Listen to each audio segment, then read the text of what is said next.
Hello from Columbus, Ohio. I'm Scott Foltz alongside Jason Dye. Those stories plus Cowboys, Devils, Wolverines, and Cyhawks. We say hello to some new coaches and goodbye to a legend. All that coming up after this. You're watching Sports Talk on CFC, so stick around.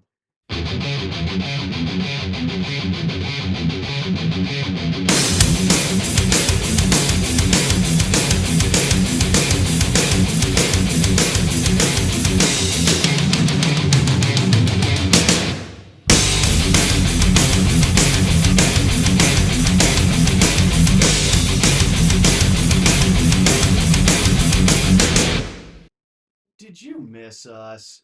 Because we missed you too. We weren't able to be here the last couple of years because life sort of interfered with us, and Jay and I got to keep the lights on before we can have our fun. But we're back. We had some technical issues last week, a week that saw some incredible action. There was a battle of tigers when Clemson hosted LSU in a close scoring game that saw the Bayou Cats come out on top. You know, I love this game because it was nice to see LSU in a good defensive battle with Clemson and just come up on top. It honestly shuts Dabo up, which honestly makes me happy to to go into You're depth not a about it. fan of Dabo Sweeney, are you? No, he talks too much. As a matter of fact, I think he did some lip flapping after the game. I can't exactly quote it, but uh, I'm not a big fan of Brian Kelly either. But uh, to see the Bayou defense kind of rise to life and actually finish the game, which has been LSU's downfall for the last couple of years, it was good to see him finish. Mhm. The Fighting Irish of Notre Dame traveled to the Magic City to take on the Miami Hurricanes, and just when it looked like the Canes would run away with it, the Irish just kept coming back. Yeah, and Miami looks strong, Mm. scarily strong, and Notre Dame, I think they lost a step from the national championship with Ohio State, especially in the beginning. They were trying to do the same thing with the current quarterback they got. That kid, he's no Riley Leonard. You can't run him 100 times against a good defense, and the Canes' defense was swarming. Once again, a game that did go back and forth offensively. Started seeing points getting put on the board, but eventually the Hurricanes did get it done. It was good to see that. It was good to see the Canes coming back. We need some of them Florida teams, as much as I despise them, they need to come back. They need to be strong. It's good for football. Speaking of those Florida teams and keeping things in the Sunshine State, one of the biggest upsets of the day came when Florida State crushed Alabama, which raises the question, was it Alabama or was it Nick Saban? Obviously, Nick Saban. Nick Saban. Nick Saban, yeah. And Uh, we made fun of Nick on the show before, and it wasn't really Coach Saban we were making fun of. We were more making fun of how the sports media propped him up as though Nick Saban created the heaven and the earth in 6 days and coached Bama on a Sabbath, and that was never true. Nick, we had respect for Coach Saban. He's an excellent coach. The numbers prove that. It was just the way the sports media propped him up that we took issue with. yeah, absolutely, and it'll drive you crazy. Like you, when a coach is doing a good job, I mean, obviously he's won multiple national titles. He's got multiple Heisman winners under his belt. I think the real deal here is his replacement. Too green, too way too green for a position like Alabama. Now you're seeing a slide in Alabama that we haven't seen, well, since Saban took over. It just hasn't happened, and I think there's a lot of trouble in Tuscaloosa. I really think they're going to be putting the pressure on him, and if they don't, they should, because you can't let Alabama slide too far. Nope. Lastly, here at home, the Buckeyes faced the top ranked Texas Longhorns in a battle of defenses that saw a less than stellar debut for a once promising young quarterback. Oh yes, the great Mhm. debut of Arch Manning. I can tell you this much: did not look too sharp to me. I'm not saying the kid is bad; he's not bad at all. Not But all, and this is what his first game. yeah, when Ohio State played Texas in the semifinal last year, we didn't see much of Arch Manning, and I wondered about that because Quinn Ewers was bringing the fire, but they needed to change it up. Ohio State was starting to kind of pull away a little bit, and if we were going to see that spark, it it should have happened in that semifinal. Obviously, it did not carry over to this first game against Ohio State. Ohio State's defense was outstanding. Didn't have to do a ton on offense. They just needed to win. Brian Day said it very clearly. We just needed to win. I didn't want to open up Julian saying to 50 pass attempts unless they were playing for behind. Obviously, they wanted to win in front of the home crowd. Great win for the Buckeyes. And especially when you're the defending national champion, good to come out with a victory on the first game of the following season. Yeah, yeah, and that's definitely how you want to do it. Last week also marked the debut of several new head coaches. Michael Vick was once a Madden cheat code, but it seems like he needed a few cheat codes himself as Norfolk State's new head coach in their less than stellar opener against Towson. The Tigers put a whooping on the Spartans 27-7. Yeah, you wouldn't expect a guy like Michael Vick to go into his coaching debut. Let's just say a lot like Deion Sanders and other coaches that have come. You expect to go out there and at least see some prolific offense, especially the man that can move. I mean, his legs can move in milliseconds and he'd be gone down the field. I think they'll get better over time. It's just his coaching debut. The first one did not go well. Another big name from the NFL, six-time Super Bowl winning head coach Bill Belichick, trading in his New England Patriots hoodie for that of the North Carolina Tar Heels.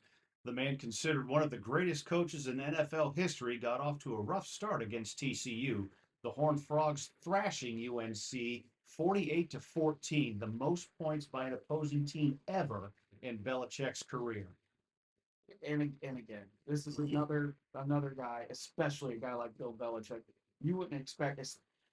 You wouldn't expect this to come out of him. You've had over a year to prepare. They said the kids were flocking to him, and they didn't really play like it. Not taking anything away from TCU, No. but you're at home. It's your first big game. You got this big name at head coach, and you lay a huge egg. And I mean, as I said with Vic, in time things will get better. But it was clear North Carolina was just overmatched by that TCU speed. Exactly. I mean, only scoring 2 touchdowns. Yeah, it's in a debut where the energy and everything should be prolific and you've got everything to prove because you have everything to prove. It doesn't matter that Bill Belichick's your head coach. You win, you win, you lose, you lose. So you've got to stand up and play. Last Saturday, we saw the end of an era right here in Columbus. Lee Corso began his coaching career as a quarterback coach at Maryland, moved on to the defensive backs coach at the U.S. Naval Academy, and then landed his first head coaching position the year America landed on the moon, taking the helm of the Louisville Cardinals, bringing the Cards to their only second ever bowl game the following year. He later moved on to coach at Indiana, taking the Hoosiers to the 1979 Holiday Bowl, where they took down a previously unbeaten BYU. Following Indiana, Coach Corso coached a single season at Northern Illinois before entering the professional ranks, coaching the Orlando Renegades of the USFL for a single season before the league folded. In 1987, the year we started kindergarten, Coach began his tenure on ESPN's College Game Day, where he made his big game picks by donning the team's mascot head 431 times over the next 38 years before his final sign off this past Saturday. Oh man, if anybody watched that send off, you really felt what Lee Corso meant to the sport of college football. Obviously, the man had been doing it. It's his whole life. Yeah, 90 years old. Yeah, 90 38 years just on ESPN. Yeah, absolutely. Not counting his coaching career. Yeah, and he made college football like for me when I was growing up to watch him on Saturdays, donning the headgear, hearing him talk about football, the not so fast, my friends. Not so fast, my friend. Yeah. And let me tell you, sweetheart, and all that. To know that his first donning of the headgear was the great Brutus Buckeye, to seeing his last being the head of the great Brutus Buckeye, and to see Ohio State get the victory, it felt like a good send off to him. Kirk Herbstreit, obviously, it seems like every time we turn around, he's crying about something. Now he legitimately had something to cry about. Of course, so going away. The man has done so much for college football, the Naval Academy, all these other schools. Yeah, professionally, kind of. But now he goes down as probably, to me, one of the best analysts ever, because I could sit down and just listen to that man talk college football. I don't care if he was telling me college football was created on the moon. I would believe him because he's that good in my mind. Of course, now our viewers might not remember, but I remember the infamous "Say No to Corso" campaign. Yeah, so yeah, years ago I used to we'd be watching College Game Day at the house, and I'd be listening to something, and I'd make some snarky remark, and I remember Dad just kind of going, "What are you talking about?" So say no to Corso, and I'd march upstairs. And, oh, okay, Jason, and next thing you know, it was just this big thing where like who was right? Was it Lee or was it Jason? Was it Corso or was it Jason? Say no to Corso. I wanted to put it on a shirt. I really did. I wanted to put it on a shirt and just say no to Corso, but Now you're glad you didn't. well, yeah, I am kind of glad I didn't, but it was still fun at the time. Like I said, he made college football fun. He made it to where fans wanted to be engaged, such as myself, being a young fan at the time. I want to be more and more engaged in college You were football. drawn in. You got involved. He brought eyes to the sport of college football. Yes, He expanded it into what it is today. yeah, yeah, and just to kind of see him go off in the sunset, so to speak. Yeah, he deserved a great send off. I think he got probably the greatest send off that any sports broadcaster could get. From a legend to a legend in his own mind, Paul Feinbaum just cannot get past his SEC bias. Even wrestling legend Nature Boy Ric Flair went off on him for picking Texas over Ohio State, and Flair's a Michigan fan. Mhm. Uh, Boy, did Paul Feinbaum put his foot in his mouth. I'm really glad he did because I'm really kind of, as a fan of college football, you want analysts, you know, you're going to get the bias. You're going to get a lot of things that people don't agree with, but this guy had just shot himself in the foot. Arch Manning was going to be the greatest thing since Tim Tebow. I want you to think about what Tim Tebow did way back in the day. Tim Tebow was a warrior. Mm-hmm. He was a football player. Arch Manning has a long way to go before he fills the shoes of Tim Tebow. And then what he said about Ohio State, oh, he's going to run and dominate all over Ohio State. He's going to throw it. He's going to carve them up. Hey, Paul, no. And to be clear, we're not knocking Arch Manning here. No. I mean, he's a young kid. He's just starting out. He's unfortunately he has the pressure of his name to live up to. Yeah. If this was Arch Smith, nobody would say a word. But when you have that Manning name attached to you, and you have brothers like Peyton, Eli, your grandfather Archie Manning, you know, it comes with a certain expectation that maybe he's just not ready for, but he's being pushed into before he's ready. Yeah, and he could have went. Arch could have went anywhere. Like he could have played for Ohio State. He could have played for Yeah. Ole Miss. He obviously went to Texas. He could have played for Oklahoma. U.S. I mean, anybody would want him because his name is Manning. Exactly. Did he debut and execute as a Manning? Absolutely not. I don't really think he was really ready to take the big role and to do it at Texas under Steve Sarkisian. That's huge pressure. I think he's going to get better. I don't think the kid's terrible, but he will get better under Sark. But for now, I mean, you put him right in the Lions Den at Ohio State, And and you put him at on the Texas team and throw him out there against the defending national champions in his first ever outing. The and pressures that kind of pressure is going to get to anybody. yeah, and it just for me, it's just Paul really opened his mouth and just he puked all over the place. It was just horrible, and he had it was it, it's laughable. It truly is laughable. I've been laughing about it. I'm still laughing about it, and I hope he really wises up and figures out that sometimes it's best That just to there's football outside the SEC. yeah yes please.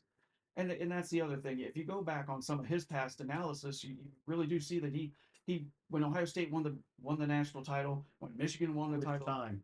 it, last year, Oh. and then when Michigan won the national title, um, my whole thing is that he was like, oh yeah, this is great for college football. Then after that, it was like, oh man, I can't see a Big Ten team win the national title anymore. Well, why, Paul? Because Alabama ain't nothing, isn't in it no more. There's no SEC bias here. you can't claim that the SEC is the almighty anymore. Well, guess what? The times have changed. So I think he either gets with the times and kind of starts seeing and talking about what he actually sees, or maybe kind of just dial it back a little bit. Two coaches that didn't debut and aren't going anywhere, Deion Sanders and Mike Gundy. Coach Prime under fire for clock management in Colorado's 27-20 loss to Georgia Tech. Yeah, and I'm still confused. Now, Coach Prime, he's doing good things at Colorado, He is, and especially with the way he handles the players. You know, you're not gonna coast through your classes. You're gonna go to class. You're gonna sit in the front row. You're gonna pay attention. You're student athletes, the operative word being student, and he holds them to account for that, which is a good life lesson, not just school or football lesson that a man is held to account.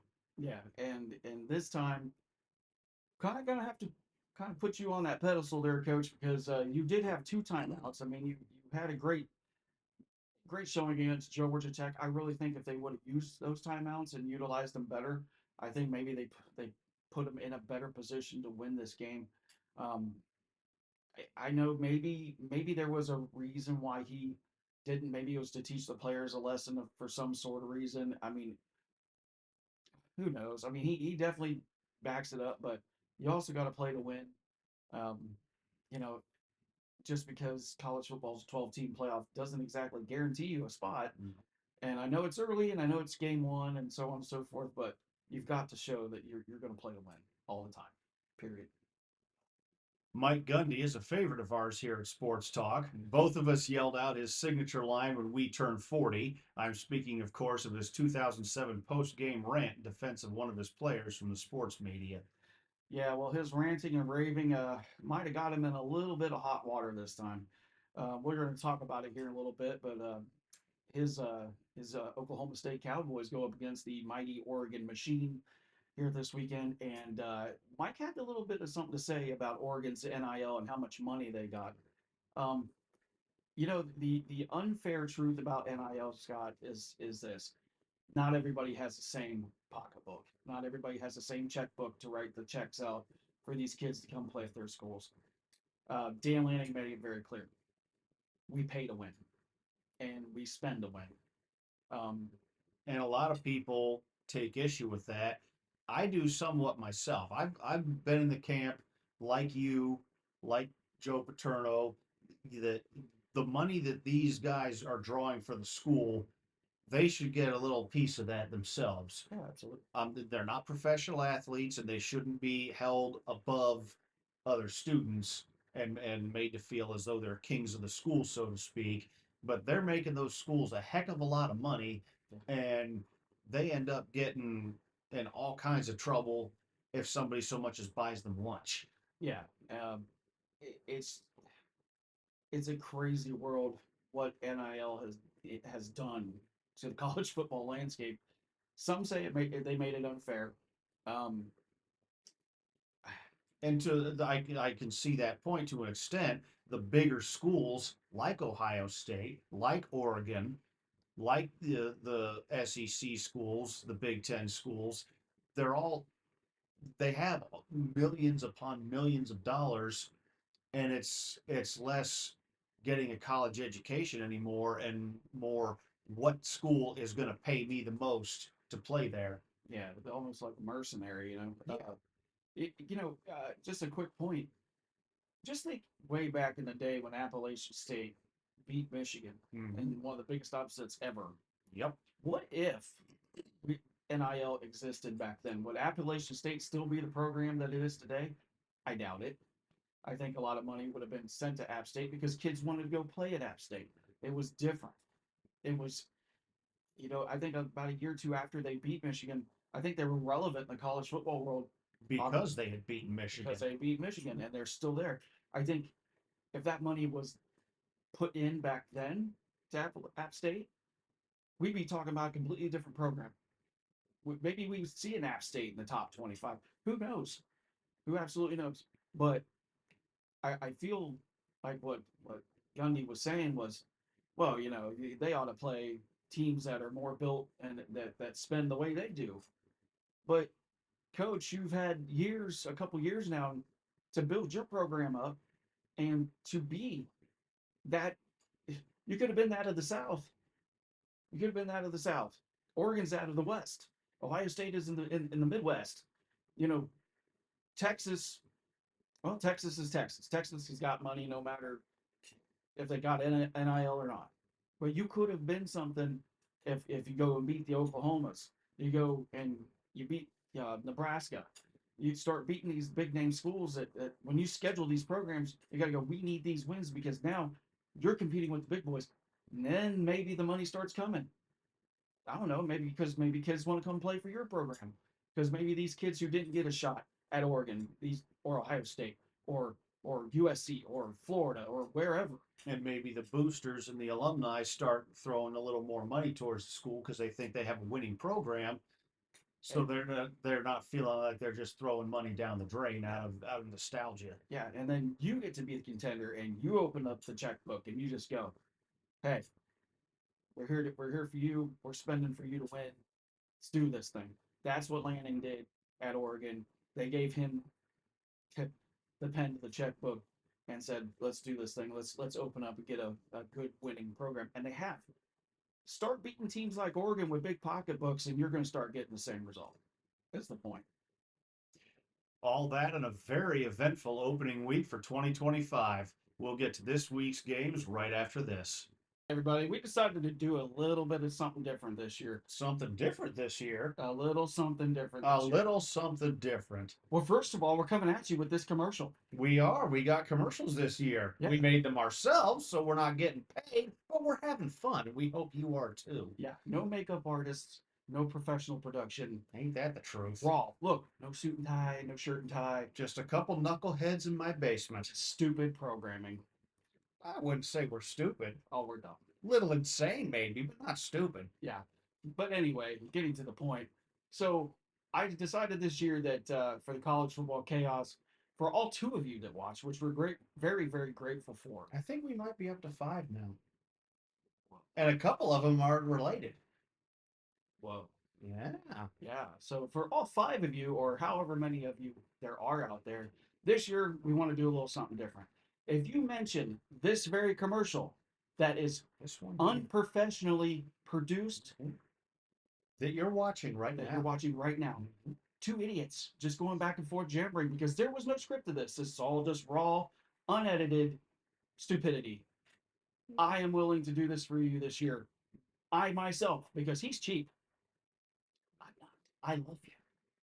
I want to give you a $50 gift card of your choice. A $50 gift card of their choice. $50. $50. $50 of my hard-earned money. Wait, are we bribing people to watch us now? Yes. I can live with that. It's okay. You know, because, I'm willing to go that extra mile. I know you go $50, well, that ain't a lot. But here is the other kicker to all this. If you mention this very first commercial, and you put your name below this very first, very, very beautifully produced commercial, I will put your name in next week's drawing. Twice. 2 times. Two Two times? times. Like they got 2 names? Like I have 2 names. Or 1 name twice? It could be 2 names once. Could be 2 names once. Don't confuse me. I hate math. So anyway, like I said, You didn't take 3 times to pass it. it's true. We're just getting absurd at this point. We are. Absolutely. But we don't care. We're having fun. We're having fun. So like I said, $50 gift card. Put your name in the comments under this very, very stupidly produced commercial. And your name is going to go into get a gift card that we will announce the winners for next week's show. So you better watch, or that's the only way you're gonna win. It must be present to win in the state of Ohio. Operates whatever date it is. I don't know. Because I'm trying to do that radio voice guy, but I never really like them anyway. They keep blathering on and on and on and on. Welcome back. We begin week 2 in Durham, North Carolina, where the Blue Devils of Duke University host the 11th ranked Illinois Fighting Illini. Illinois has had a lot of ups and downs over the last several seasons, and Duke is better known for being a basketball school than a football school. So tell us, what do you see with this one? Actually, when you think about it, both of these schools are actually well-known basketball schools. But you know what I'm seeing in this? The resurgence of the Big Ten West, the rise to power from Brett Bielema. He's done some great things with the defense of this team, giving them offensive identity. Duke has had that over the last couple of years. They've, I believe, in the last couple of seasons, they've beaten Florida State. Um, I gotta hand it though to Brett. We've picked on him on the show. I've said things. I take it back, Brett. My thing is, we're looking at an Illinois program that is strong on offense, strong on defense.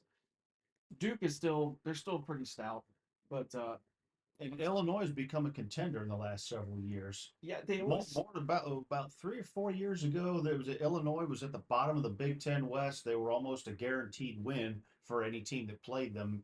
Now they're showing, like you said, a strong resurgence. yeah, and it's good because you can't always have the same teams coming out of the West. Wisconsin, Iowa, you don't know what Nebraska is going to do on a year to year basis. Um, it's just good to see. It's good for football. Like give us some more competition. So I give tip my hat to Brett Bielema. He's really doing some good things out there. So who do you like in this one? Uh, you know I think it's going to be a close game. I think it's going to be a good old smash mouth grinder. I'm going to take a line out here, 28-23. Right. Well, we talked about their coaches earlier. Now we'll get to the teams themselves. Mike Gundy's Cowboys head to Eugene, hoping to shoot their limit of Dan Lanning's Ducks. Will they bag any?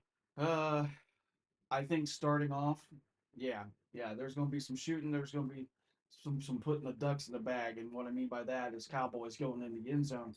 But I think that's just going to be emotions. First quarter, you're going to see a lot of that. Probably a good defensive game at first, but I really think Oregon really starts to dial up that defensive pressure, starts turning on the speed that they're known for, and I think Oklahoma State's going to have a major problem in that second half. So you like the Ducks on this one? I do. I'm going to take Oregon in this game 48-28. 20-point deficit. Yeah. Staying in the Sooner State, Oklahoma will host the Michigan Wolverines in a top 25 matchup. Both teams coming off a victory last week, Michigan going over New Mexico, while the Sooners trounced Illinois State. I think it's safe to say both teams facing stiffer competition this time around. Yeah, we're gonna see what both of these teams are made of early. Scott, will Michigan cheat? Well, Connor Stallions isn't there anymore. Oh yeah, he's not allowed there anymore. Well, doesn't matter. Anyway, going right along. We'll save that for the end of your show. Yeah. Um, Starting with Oklahoma, Venables has not had the greatest start at Oklahoma since Lincoln Riley left for USC. I really am surprised about this. I'll say that because Brett Venables, he is a defensive minded guru. Um, it's really hard to see Oklahoma like last year. They struggled again with some competition. Maybe they shouldn't have. Um, but this year, it looks like their identities kind of changed. Michigan's going to be a great test for them.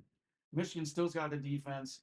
They're still going to come out and play Big Ten smash mouth football. I think it's going to be a great test for Oklahoma to see what they got against a good stout team like Michigan. On the other hand,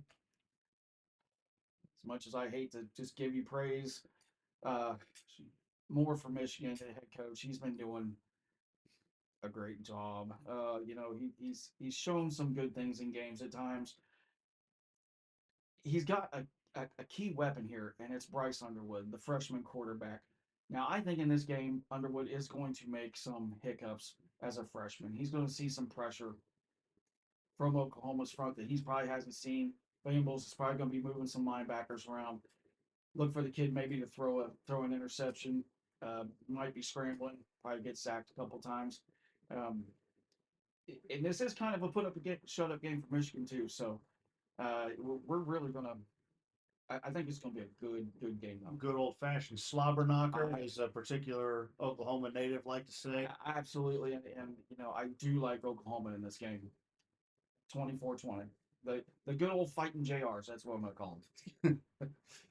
Finally, the annual Cyhawk game between the Iowa Hawkeyes and the Iowa State Cyclones blows into Ames this week. The Hawkeyes lead the series 47-24, but Iowa State won it last year. Can the Cyclones put together a win streak, or will the Hawkeyes fly high? I Iowa and Iowa State, I think, maybe you're going to see a little bit more offense. You're going to see some defense, but you're going to see some offense. You're going to see offense and defense in a football game, huh? You are. It's going to be crazy. You're going to see offensive greatness. You might see some defensive greatness. These teams, they battle. Okay, they battle for the pride of Iowa, the Cyhawk Trophy. It's you're going to see Iowa's going to actually have an offense. That's what I meant by saying you're going to see offense in this game, and you're going to see defense. Iowa might actually have some offense. We've seen great defensive plays on Iowa's in years past. We've seen good offensive plays from Iowa State. Iowa State has made defensive plays that have won these games because they've been pretty close. However, in the words of Lee Corso, not so fast, my friend. I do like Iowa here. Maybe that last game-ending drive could be one that takes it, takes it at the end. So what's your score on this one? I like Iowa. I'm going to take the Hawkeyes. I'm going to go 28-23 Iowa. Close one. All right, that's going to wrap it up for us and what looks to be a very exciting college football season. For Scott Foltz, I'm Jason Dye. You've been watching Sports Talk on CFC. We'll see you next time.